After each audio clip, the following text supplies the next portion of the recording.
So we are reading from Srimad Bhagwatam, 4th canto, 26th chapter, text 6 to text 7. Text 7.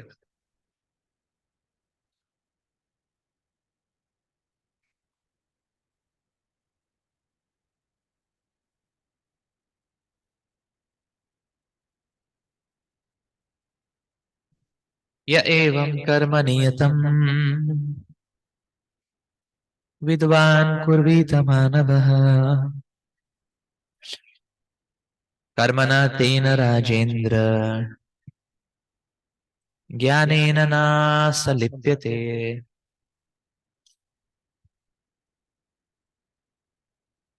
Narada Muni continued to speak to King Prachina Bharishad.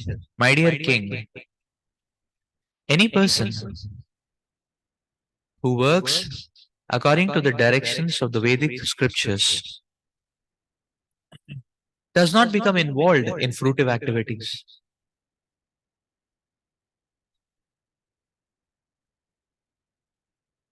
Just as a government may issue trade license in order for its citizens to act in a certain way, the Vedas contain injunctions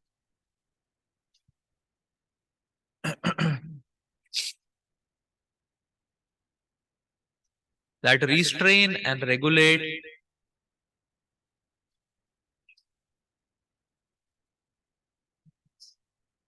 all of our fruitive activities. All the living entities have come into this material world to enjoy themselves. Consequently, the Vedas are given to regulate sense enjoyment.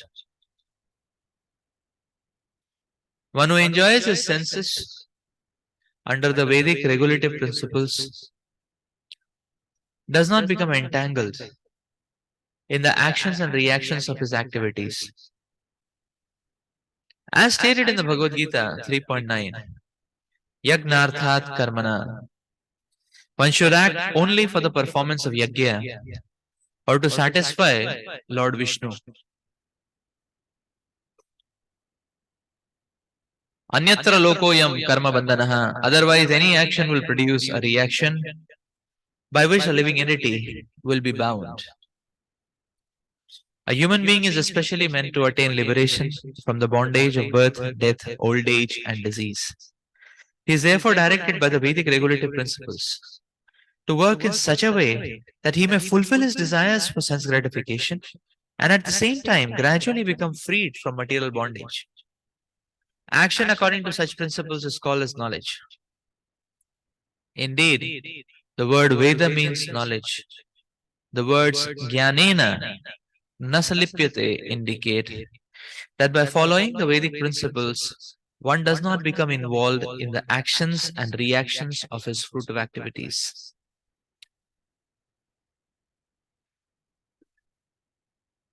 Everyone is therefore advised to act in terms of the Vedic injunctions and not irresponsibly.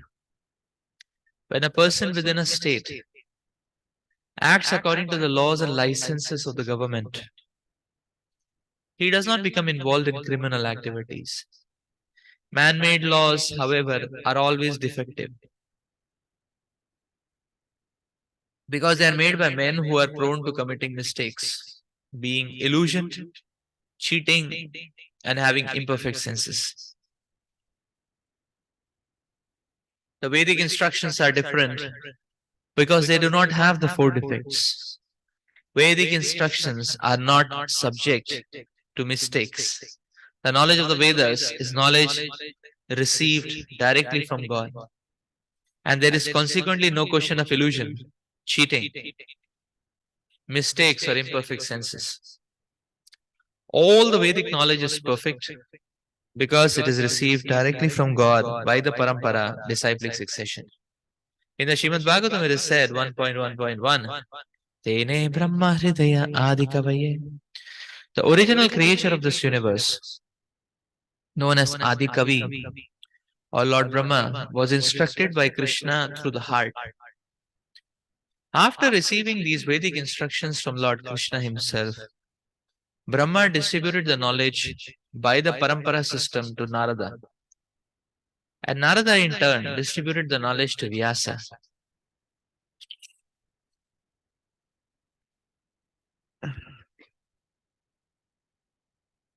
In this way, Vedic knowledge is perfect. If we act according to the Vedic knowledge, there is no question of being involved in sinful activities.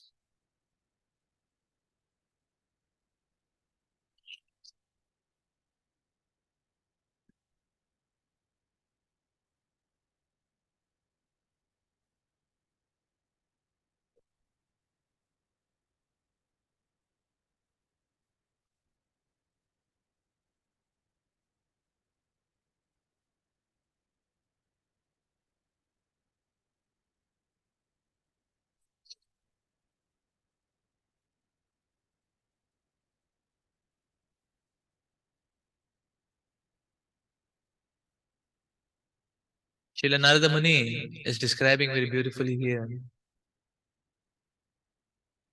that as long as one adheres to the injunctions of the Vedic scriptures, one will not be incriminated into criminal activities. That means one will not be overwhelmed by sinful proclivities and sinful activities.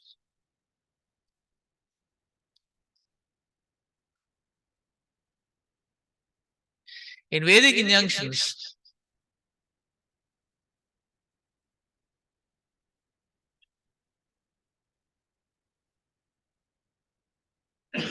the sinful reactions are practically missing.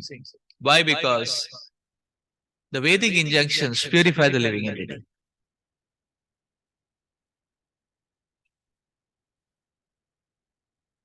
So, no doubt, the Vedic injunctions may also satisfy the living entity, but the purification quotient is much more valuable than the satisfaction quotient.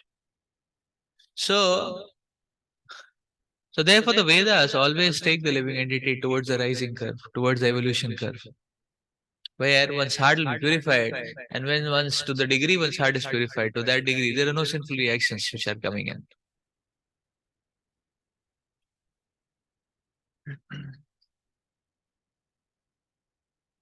Now the point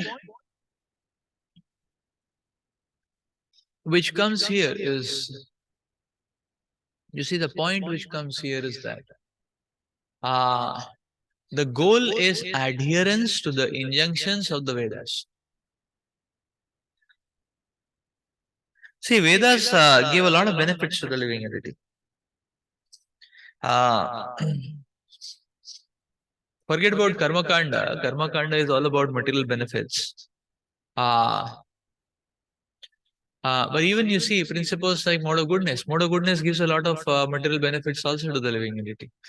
When a person has a sense of happiness, a sense of knowledge, which is accompanied along with mode of goodness. So this, so the Vedic knowledge is satisfying, but it is purifying as well. The person will not remain mode of goodness for long. He's taken far beyond. That's the point. If he keeps on catching hold of the Vedic injunctions. Now the point is to be able to remain focused on this goal.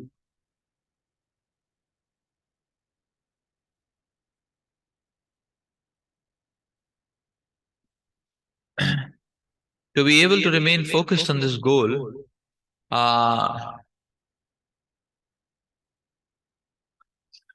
the living entity should endeavor to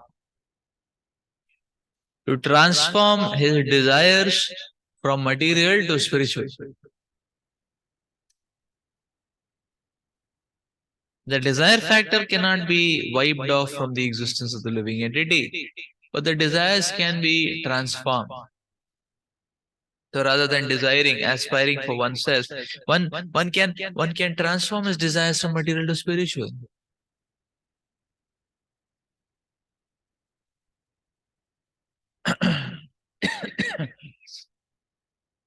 Like one can be greedy, but not greedy for wealth, greedy for service, greedy for blessings. uh, greedy for association, greedy for Shavanam Kirtanam.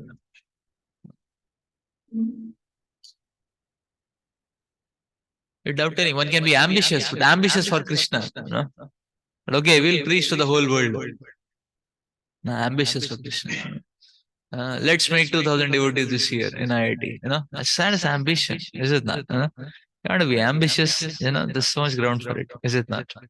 So the dovetailing, the transforming of desires.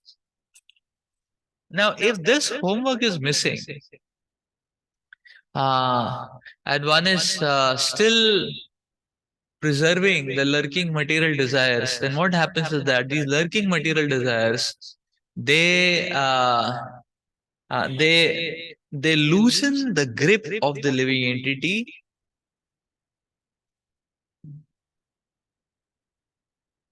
onto the Vedic instructions. That's a catch. The Vedas are giving satisfaction and purification both. Even in Shuddha Bhakti, in pure devotional service, there is a lot of satisfaction. The only thing is, the focus of the sadhaka is not satisfaction. His focus is purification. There is satisfaction. There is good prasad which one gets. There is a nice, clean, hygienic atmosphere which one gets. There is satisfaction. There is a very good socialization which one gets. But that's not the focus. Although it is not the focus, it is in full supply. That's the point. So we have to learn a lesson. The Vedas are giving us satisfaction and purification. But our focus has to be purification. Otherwise, we won't be able to grab on to the instructions of the Vedas. The desire for material sense gratification actually deviates a living entity from the path of the Vedic injunctions to mentally concocted speculative paths, where uh, illusion will prevail, or will illusion will dominate. That's all. And that's how the sense gratification drive is dangerous.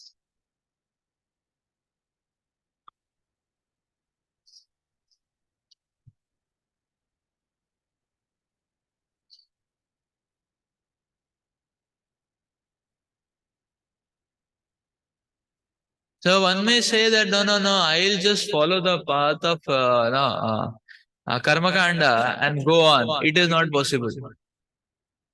A person will go into speculative domains, imaginative, illusory domains. It is not possible. So it is not possible. His grip will be loosened.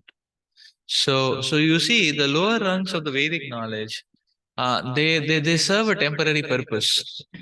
They can serve as an elevator, but if one wants to hang on them, one will eventually fall off. You cannot. So only stability can come where one's motivation is pure devotion or service. That's the point.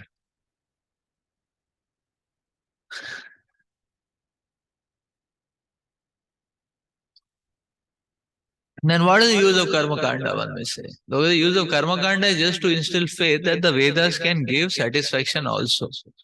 Slowly, so when one starts getting the Falashruti given in the Vedas, then one can understand that the Vedas are like a mother, they're anyways giving me what I need. And why should I be bothered and focused and obsessed about it? Let me focus on the higher goal.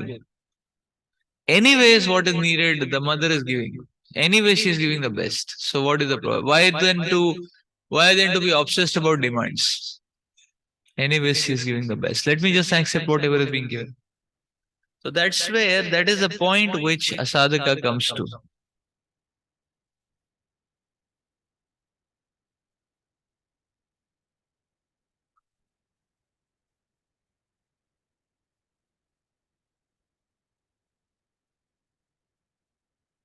Anyatha karma kurvano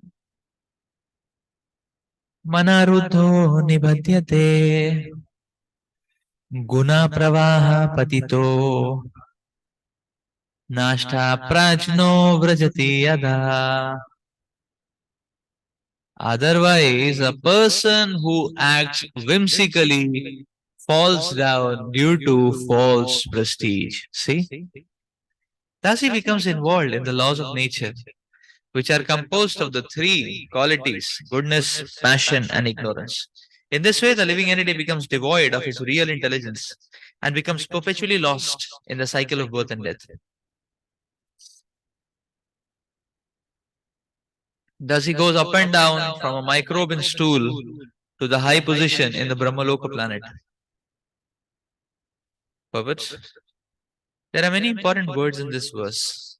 The first is anyatha, otherwise, which indicates that one who does not care for the Vedic rules and regulations. The rules and regulations laid down in the Vedas are called Shastra Vidhi.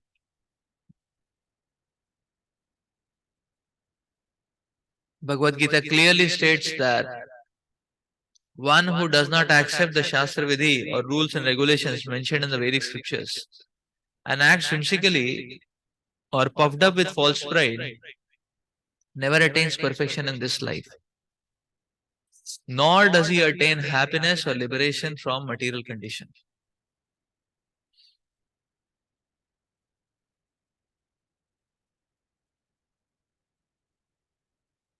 यह शास्त्र विधि मुत्सृज्य वर्तते कामकारता न सा सिद्धिमवाप्नोति न सुखम न param gatim. He who discards scriptural injunctions and acts according to his own whims attains neither perfection nor happiness nor supreme destination. Thus, one who is deliberately transgressing the rules and regulations of the Shastras is simply involving himself more and more in material existence, in the three modes of material nature. Human society should therefore follow the Vedic principles of life, which are summarized in Bhagavad Gita.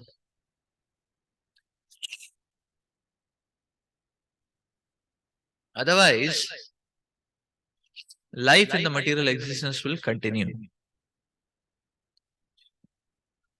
Foolish people do not know that the soul is passing through 84 lakh species of life. By the gradual process of evolution, one comes to the human form of life. When one comes to the human form of life, he is supposed to follow the rules and regulations laid down in the Vedas.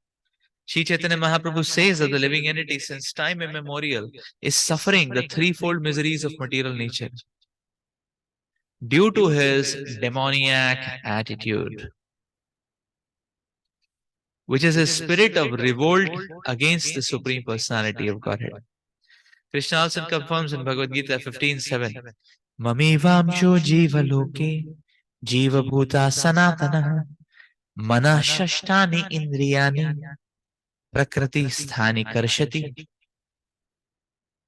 The living entities in this conditional world are my eternal fragmental parts. Due to conditioned life, they are struggling very hard with the six senses, which include the mind. Every living entity is part and parcel of God. There is no reason for the living entities being put into the miserable threefold condition of material existence, but that he voluntarily accepts material existence on the false pretext of being an enjoyer. To save him from this horrible condition, the Lord has given him the Vedic literatures. In his incarnation of Vyasadeva, it is therefore said, Krishna Bulisai Jivanadi Pahirmukha Ataeva Mayatare De Sansara Dukha. By forgetting Krishna, the living entity has become materialistic since time immemorial. Therefore, the illusory energy of Krishna is giving him different types of miseries in the material existence. Maya Mugdha Jivera Nahi Swata Krishna Jnana Jivera Kripaya Kaila Krishna Veda Purana. When a living entity is enchanted by the external energy, he cannot revive his original Krishna consciousness independently. Due to such circumstances, Krishna has kindly given him the Vedic literatures such as the four Vedas and the 18 Puranas. Every human being should therefore take advantage of the Vedic instructions. Otherwise, one will be bound by his whimsical activities and will be without any guide.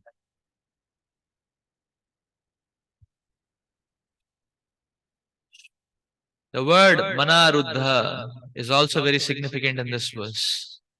Under the pretext of becoming great philosophers and scientists, men throughout the whole world are working on the mental platform. Such men are generally non-devotees, due to not caring for the instructions given by the Lord to the first living creature, Lord Brahma. The Bhagwatam 5:18-12 therefore says, Harava bhaktasya kuto mahadguna manorathena satidhavato bahi. A person who is a non-devotee has no good qualifications because he acts on the mental platform. One who acts on the mental platform has to change his standard of knowledge periodically. We consequently see that one philosopher may disagree with another philosopher. One scientist may put forward a theory contradicting the theory of another scientist. All of this is due to their working on the mental platform without a standard of knowledge. In the Vedic instructions, however, the standard of knowledge is accepted, even though it may sometimes appear that the statements are contradictory. Because the Vedas are standard of knowledge, even though they may appear contradictory, they should be accepted. If one does not accept them, he will be bound by material conditions. The material conditions are described in this verse as guna pravaha, the flowing of the three modes of material nature. Srila Bhaktivinoda Thakur therefore sings in a song, Niche maya ravashe yacha beshe kacha habu dubu bai. Why are you suffering? Why are you sometimes being drowned in the waves of material nature and sometimes coming to the surface? Jeev Krishna Das sai vishwas kar le tu aur dukh nai. Please therefore accept yourself as a servant of Krishna. Then you will be freed from all miseries. As soon as one surrenders to Krishna and accepts the perfect standard of knowledge, which is Bhagavad Gita as it is, he then comes out of the material modes of nature and does not fall down and lose his knowledge. Nashta pragnaha. The word pragnaha means perfect knowledge. And Nashta prajna means one who has no perfect knowledge. One who does not have perfect knowledge has only mental speculation. By such mental speculation, one falls down and down into a hellish condition of life. By transgressing the laws laid down in the Shastras, one cannot become pure in the heart. When one's heart is not purified, one acts according to the three material modes of nature. These activities are very nicely explained in verses 1 through 6 of 17th chapter of Bhagavad Gita. Bhagavad Gita 2:45 further explains Traigunya Vishaya Veda Nistraigunya Bhavarjuna Nirdvando Nitya Sattvastho Niryogo Shema Atmavan. The Vedas mainly deal with the subject of the three modes of material nature. Rise above these modes, O Arjuna. Be transcendental to all of them. Be free from all dualities and from all anxieties for gain and safety. And be established in the self. The entire world and all the material knowledge is within the three modes of material nature. One has to transcend these modes. And to attain that platform of transcendence, one must follow the instruction of the Supreme Personality of Godhead and thus become perfect in life. Otherwise, one will be knocked down by the waves of material nature's three modes. This is further explained in Srimad Bhagwatam 7:5-30 in the words of Prahlad Maharaj. Matirna Krishne Partasvatova Mitho Vipadyeta Griha Adaptagobhir Vishitam Tamsh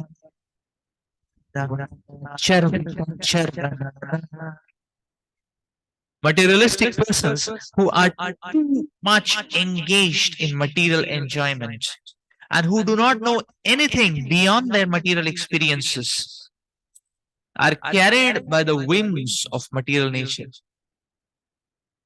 They live a life characterized by chewing the chewed, and they are controlled by their uncontrolled senses. Thus, they go down to the darkest regions of hellish life.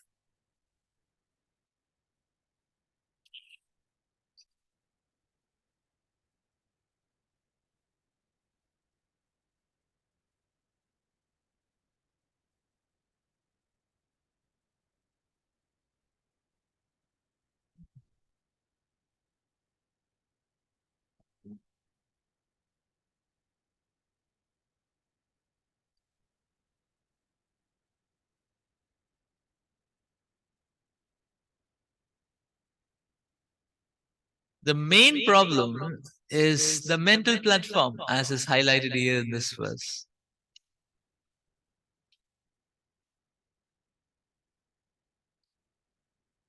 So, unless one grabs on to the instructions of the Lord, the weeds of whimsical mentality breed.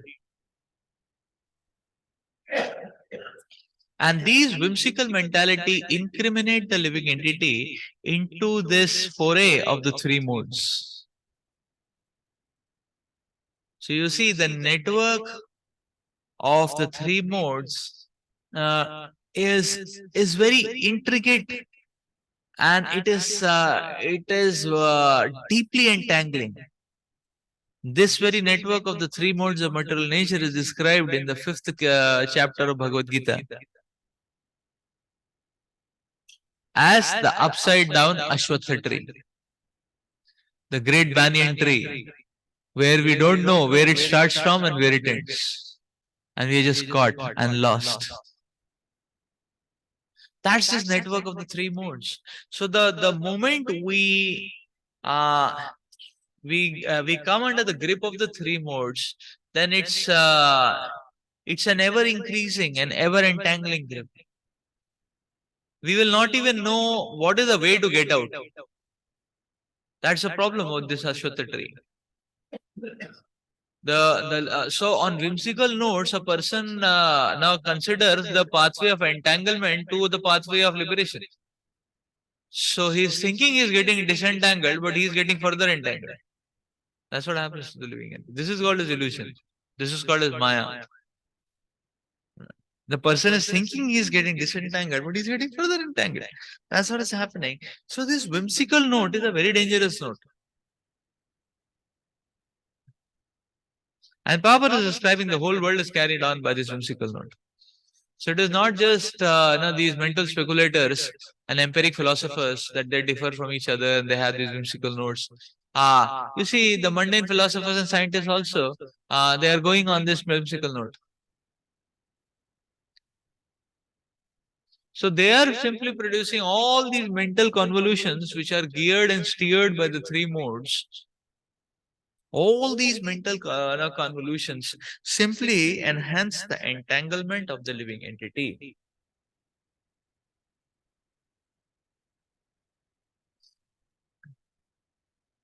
And therefore we need to grab on.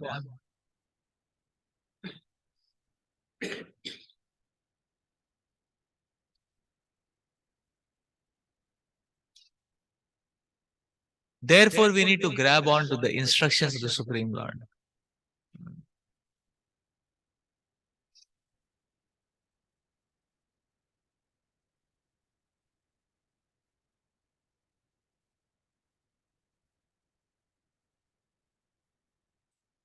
So this shows that the only thing a sadhaka has to focus and ensure is that he's clinging on to the instructions and not riding on a whimsical tool.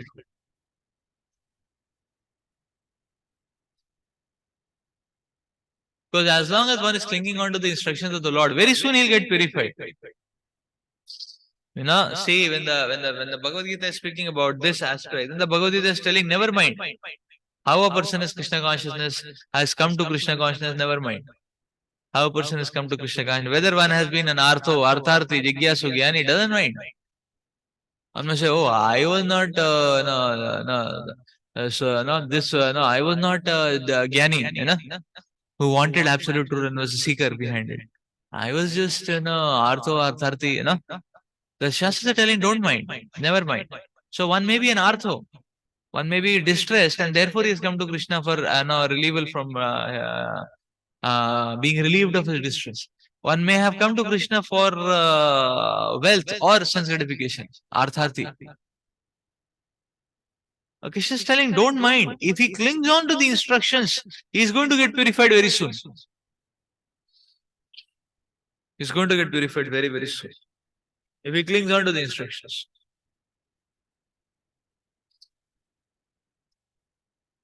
So if one clings on to the instructions of the Lord, very soon he makes advancement. But if one leaves the instructions of the Lord, very soon he falls down also. Yeah. You see the point?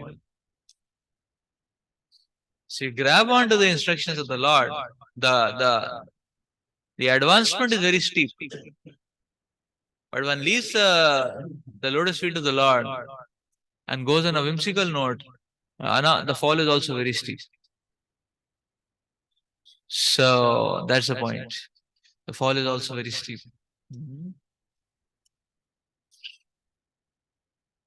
So that's why the only thing the sadhaka has to ensure is that he is not on a whimsical track, but he is on he is grabbing on to the instructions of the Lord. Then one is safe.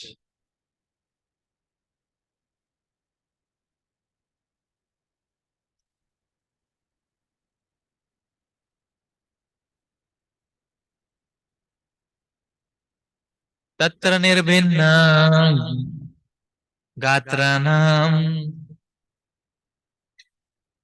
chitravaje shilimukhe viplavo abhud dukhitanam dussaha karunatmanam.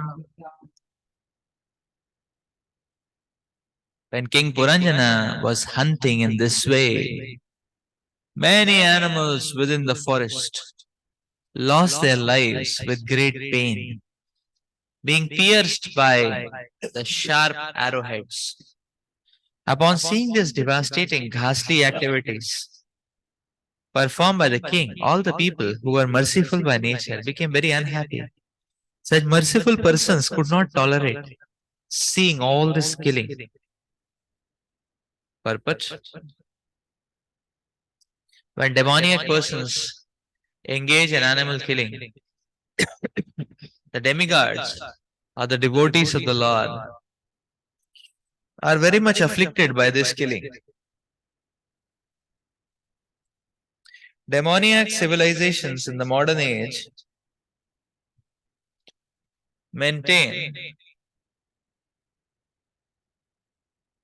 various types of slaughterhouses all over the world.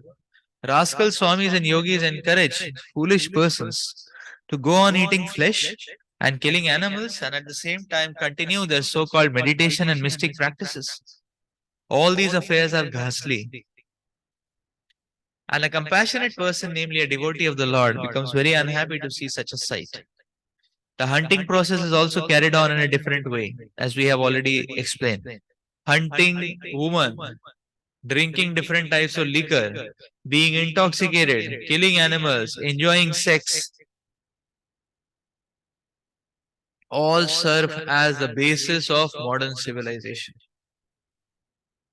Vaishnavas are unhappy to see such a situation in this world, and therefore they are busy spreading this Krishna consciousness movement. The devotees are pained to see the hunting and killing of animals in the forest, the wholesale slaughter of animals in the slaughterhouses, and the exploitation of young girls in brothels that function under different names as clubs and societies. Being very much compassionate upon the killing of animals in sacrifice, the great sage Narada began his instructions to King Prachina Barishat.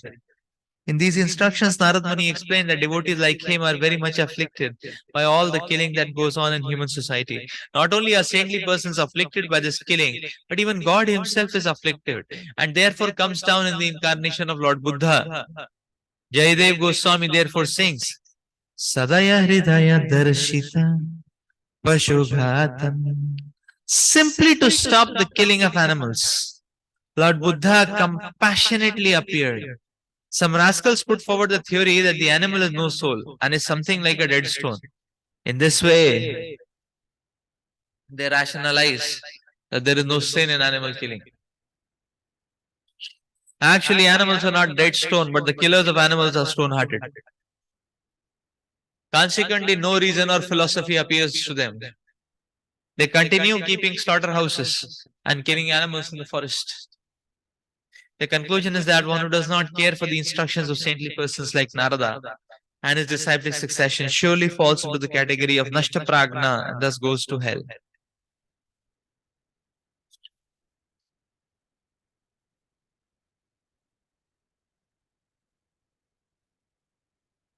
So what is highlighted here is the merciless hunting expeditions, killing the poor animals, and how Prabhupada is telling not only the saintly persons get afflicted, but even the Lord Himself is afflicted, and thus He came as Lord Buddha to compassionately stop the killing of the animals. But Prabhupada also describes this hunting is also means hunting of women, hunting for sense gratification. Uh, so hunting woman, liquor, sense gratification. That is also that hunting expedition, and that is